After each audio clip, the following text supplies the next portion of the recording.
I have a long-standing relationship with Azerbaijan. I was there before I became a member of the Parliamentary Assembly as a member of the Swedish Parliament. That was just the year before President Aliyev took office, and I visited the refugee camp Sabirabad. Sabirabad is now demolished, luckily I would say. I visited the camp twice after the first visit. Second time it was still in pretty bad shape, but now the internally displaced persons have much better housing. Of course, permanently they would like to go back to their land in the occupied territories, but it is very important that a country care for their displaced persons, and Azerbaijan has done that. I was very critical in the beginning when I first visited the camp, where you had people that had been staying there for 10, 13 years. Little children born in the camp haven't seen anything. But that is changing, and it's changing by the day, and I'm really happy for that.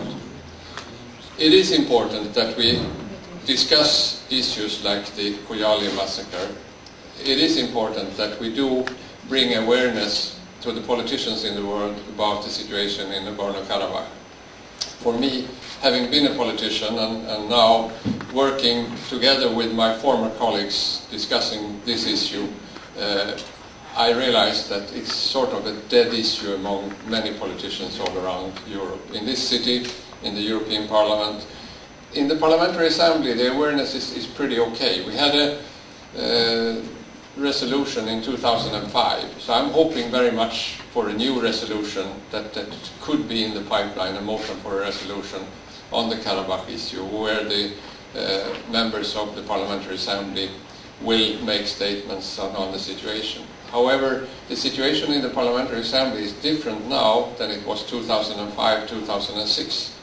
I was the rapporteur on the crimes of communist regimes, which was adopted in January 2006. That was the first time ever a Parliamentary Assembly adopted a condemnation of crimes of communist totalitarian regimes. It was high time. A lot of assemblies have condemned the Nazi crimes, which, right, you should do that every day, but it is also important that we condemn the communist crimes and that we condemn every crime against humanity, because people ask me, oh, or are you comparing this massacre with this massacre? No, they all have to stand on their own terrible merits, and this is important when we discuss. Don't go into the trap to compare Hocali with the Holocaust or anything like that. Every atrocity has to stand on its own terrible merits, and then we can win the discussion, and that's utterly important layer. So when it comes to the Karabakh conflict, without having Russia on the wagon, it will never be resolved. At present, Russia have troops in Armenia, therefore Armenia can have their troops in Azerbaijani territory. And on the other hand, Russia is interested in having monopoly for gas and oil. That's not in Azerbaijan's interest, of course, and it's not in the rest of Europe's interest. So the tricky thing is to have a good cooperation between Azerbaijan and the rest of Europe on the same time as we get Russia to understand that they need peace in the region. Otherwise they use the technique to divide the countries in the region in order to control as much of the territory as they can without being occupiers themselves. We could see that in the conflict with Georgia and the breakaway regions in Georgia, and we don't want any more hot wars in that region.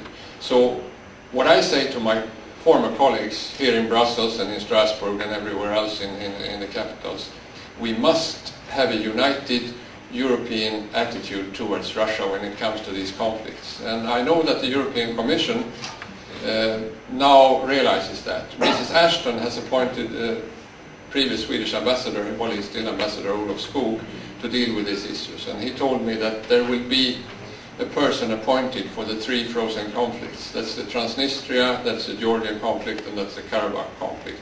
And they will try to deal in a united way with Russia. So we have to give all support we can to that. Now let me come back to the campaign as such. You have the web page here, and it is possible for anyone to sign up for the campaign on the web page, or you do it on this forum, which is at the backgrounds, meet politicians and whoever we meet, tell them about the situation, because without discussion and without people knowing about the conflict, there is a problem to having the conflict resolved. This year is the 19th anniversary of the atrocities. Next year will be the 20th anniversary.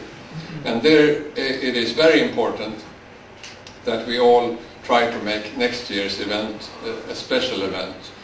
Because I don't think the Karabakh issue will be resolved before next year. I would like to, and I will work very hard to make that happen, but it has been going very slowly so far.